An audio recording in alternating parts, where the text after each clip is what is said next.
Reasoning Power, Chapter 10, Some Practical Points.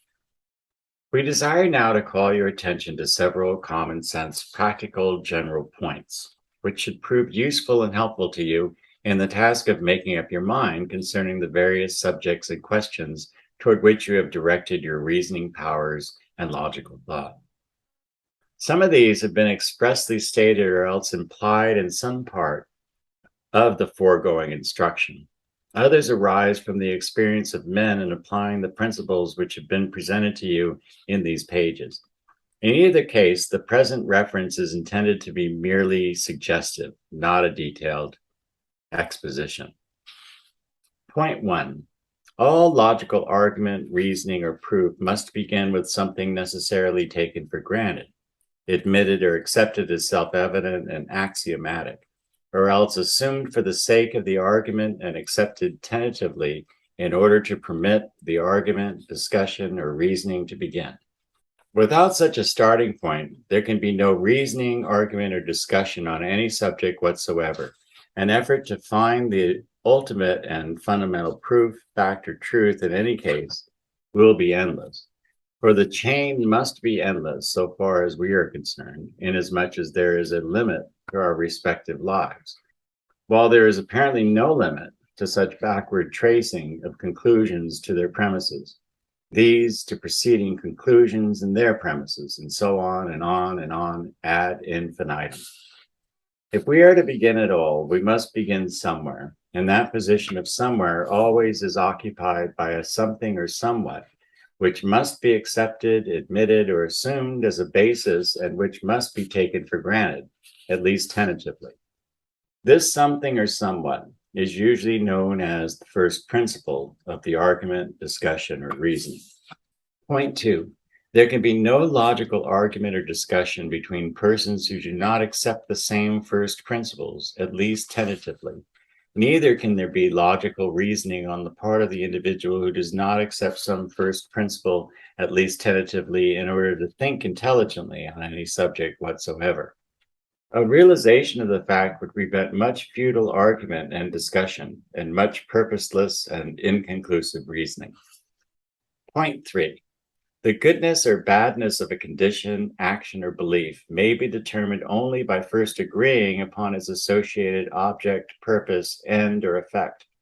It is impossible to determine whether or not a thing is good unless we first ask and answer the question, good for what? This brings a realization that most so-called good or bad is purely relative, that what is one man's good is another man's bad. The rain that is welcomed by farmers in one section is dreaded by those in another. A rise in the market makes some men rich while ruining others. The point of view of the average practicing physician or undertaker must of necessity be entirely different from that of their sought for or desired patrons. There must be an accepted standard, a stated good for this or because of that. Point 4. The old proverb, there is no disputing about tastes, expresses a truth which, if generally recognized, would prevent much futile argument and discussion and save much fruitless reasoning. Without a standard, arguments of this kind are without end. To each person his own taste is a standard, in absence of the acceptance of a higher one. As a writer has said, tastes differ so much among individuals, nations, or in different ages that it is utterly impossible to set up a standard of taste applicable to all men and to all ages of society. Not only are there countless individual preferences in taste, but there are also local standards generally accepted as authoritative, and there are even passing fashions of taste in all communities. There are two general forces at work in setting standards of taste. The current standards result from a balance between these two. These two factors are A, the numberless individual tastes caused by the temperaments, education, and associations of the different persons, and B, the comparatively uniform standards of taste adopted or accepted by the majority of the most intelligent and cultured persons in any community at any given time. But in any case, there can be no logical discussion or argument concerning taste unless some certain or general standard be accepted or assumed, at least tentatively. Point 5. Likewise, there can be no logical argument or reasoning concerning the subject of the merits or demerits of particular or general behavior, unless a definite, certain standard of conduct and behavior be accepted, adopted, admitted, or assumed at least tentatively by the reasoning person or the parties to the argument. This standard may be the law at that time and place, the accepted common general rule of good behavior and conduct, the accepted customs of that time and place, the accepted principles of ethics, of the best thought of that time and place, or the moral codes, commandments, or teachings of some particular accepted religion. The religious standards, for instance, may consist of the Ten Commandments, or of Christ's two commandments, or of the Golden Rule, or of the Sermon on the Mount, or of the teaching and rules of the church. In other lands, this being true of the particular religions accepted and at least nominally followed by the people of that land. The legal standards are set by the respective laws of the states or countries in question. The general moral standards are represented by the customs and habits of the best part of a community. The modern ethical standards are represented by the following statement of Professor Davidson. It is not enough for a man to understand the conditions of rational life in his own time. He must likewise love these conditions and hate whatever leads to life of an opposite kind.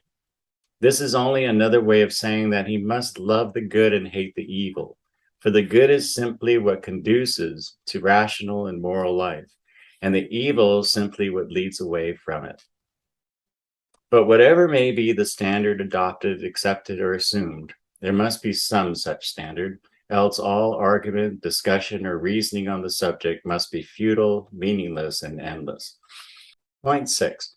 Reasoning and argument about the nature and characteristics of things in general or in particular should always be conducted on the basis of things as they are, rather than upon things as they ought to be.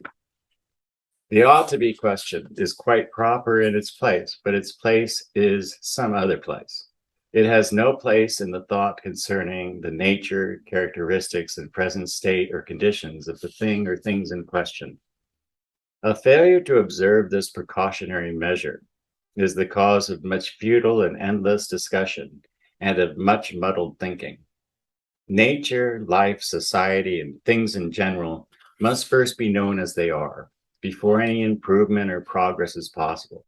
We must know what things are and how they behave before we can reason out possibly better ways. Many persons shrink from seeing things as they are in nature.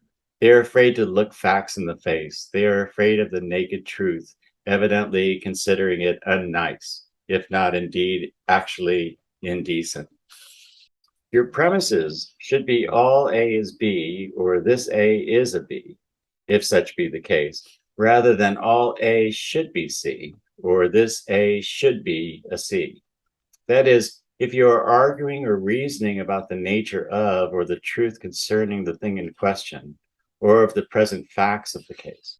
The should be or ought to be, or the it is a pity that it is not, is quite another matter, which requires a new premise involving an entirely different line of argument or course of reasoning. In logical reason, the scientific spirit, not that of the sentimentalist, should govern.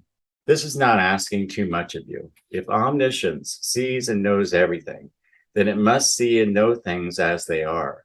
You are merely asked to endeavor to follow the same course to the best of your ability. Point 7. You will do well to realize and recognize that everything has its opposite, that there are always two sides to every question, that most statements of truth are merely half-truths, the other half being left unstated, that truth is usually discovered in the middle of the road or to the golden mean between the two extremes. Truth usually is found to consist of a reconciliation of the opposites or the harmonization of the two opposing, but not really contradictory aspects of the case. In most cases, it will be found that neither all A is B is true, but that the truth is that some A is B and some A is not B. Consequently, when you encounter a case in which each of the two sides has many capable adherents, and each is well supported by fact and argument, You may be reasonably sure that the whole truth lies in between the two extremes and may be found by reconciliation in a broader and deeper solution. There formerly raged a violent dispute as to whether heredity or environment is the preponderant factor in shaping character. Much was said on each side, and each side arrayed strong facts to support it. Then along came Herbert Spencer with his deep and broader solution that heredity is merely the results of past environment, and that present environment is merely heredity in the making. Likewise, the same gifted philosopher harmonized the old dispute between the adherents of intuition of a certain kind and those of experience, regarded as the basis of certain universal notions. He showed that such universal notions might be called intuitive, but that this intuition originally arose from the actual experience of the race, and in time, through inheritance, became fixed in the race as necessary beliefs. All this brings us to the realization that, as a writer has said, anything may be defended by logical argument or reasoning that does not involve a logical contradiction in terms, i.e., that does not conflict with the universal laws of thought, which we have presented to you in this instruction. Point 8. Much attention of late years has been given to the pragmatic aspect of things, to the aspect of practical use and utility. The pragmatic test, i.e., how will it work? What will it do? What use is it? Is now being applied in every field of human thought, every branch of study, every important question of judgment and of logical reasoning. There is in the air of the times a disposition to demand everything the answer to the great question, what of it? You will remember the three questions suggested by us to you in a preceding part of this instruction. What is it? How do you know it? And what of it? This last is the pragmatic factor. There is found a strong tendency on the part of modern writers and teachers on the art of thinking to advise that one should not waste time and effort on reasoning which leads nowhere and which is purely academic in character, scholarly but not scientific, but should confine one's thoughts to practical questions admitting of definite answer and practical, useful application. A writer voices this bluntly as follows. Put away from you all questions which do not admit of a definite answer, and also those of which the answers can have no practical meaning, importance, or service or use to you. Henry Hazlitt states this idea with more gentleness as follows. The pragmatic method can be applied with profit to nearly all our positive problems.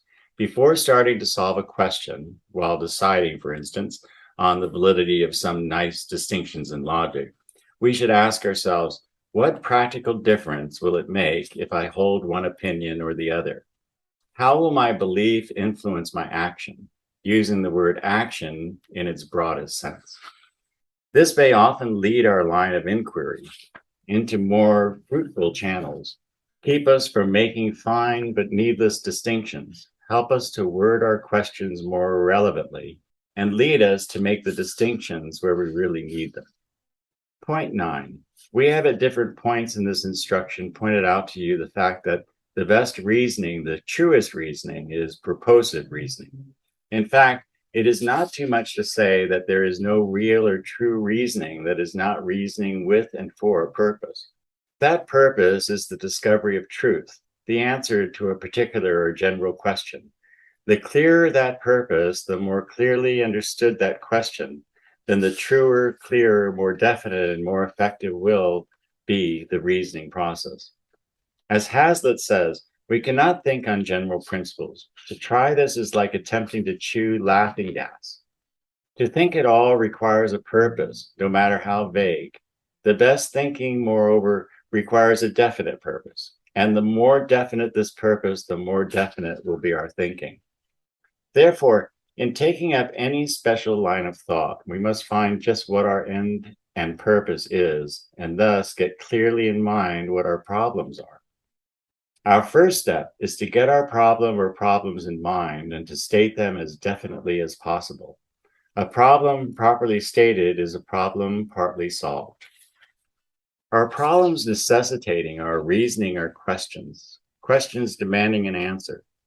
Our business is to clear away the non-essential elements of the question and to reduce it to its simplest, most fundamental and basic essential elements.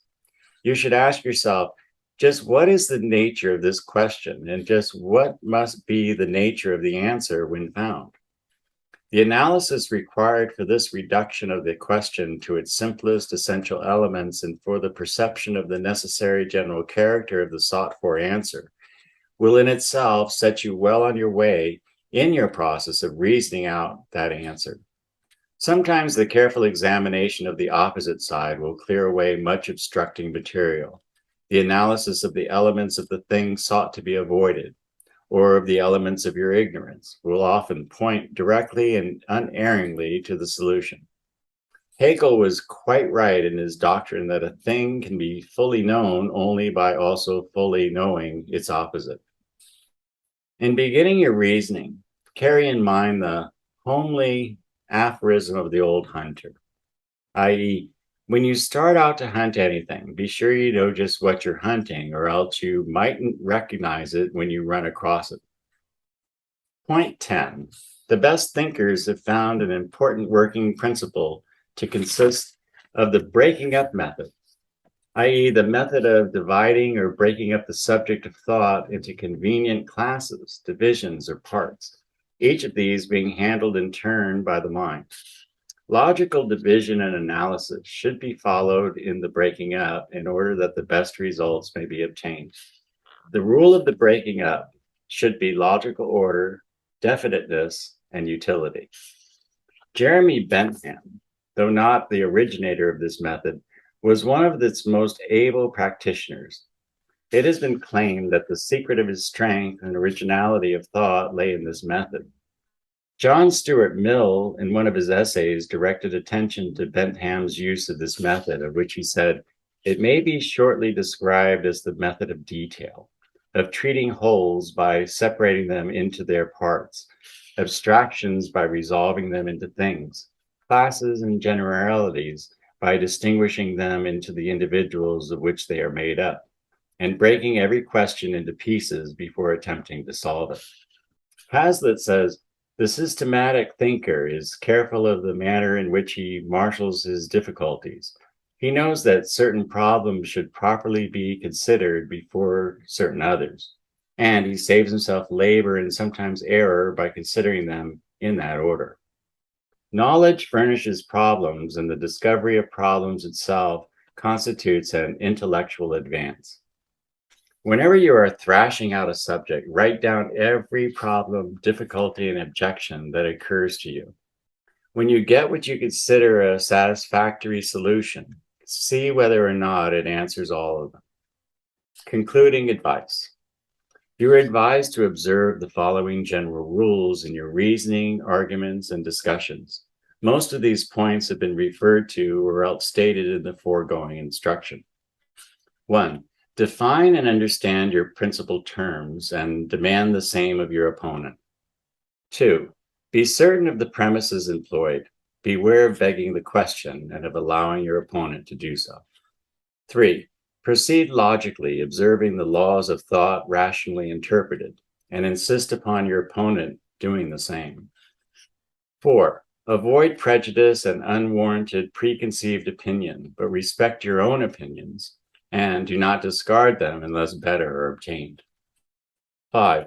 Understand and observe the distinction between particular judgments and universal judgments, and be on guard against confusing or confounding them on your own part and that of your opponent. 6. Admit and permit nothing in the conclusion which is not involved in the premises. 7. Apply always to yourself and to your opponent the leading question: what is it? How do you know it? And what of it? An observance of the 10 general points set forth in the foregoing pages, and of the several general rules briefly stated above, will serve to furnish you with what a writer has expressed as an equipment of tests and requirements which would save many people from wasting their time and thought upon discussions, arguments, and reasoning of which they realize neither the origin nor the end. The master formula.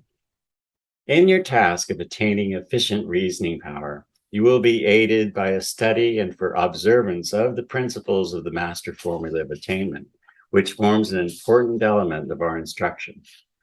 The master formula precisely stated is as follows: 1, definite ideals; 2, insistent desire; 3, confident expectation; 4, persistent determination; 5, balanced compensation. Reduced to popular terms, it reads, you may have anything you want, provided that you, 1, know exactly what you want; 2, want it hard enough; 3, confidently expect to obtain it; 4, persistently determined to obtain it; and 5, are willing to pay the price of its attainment.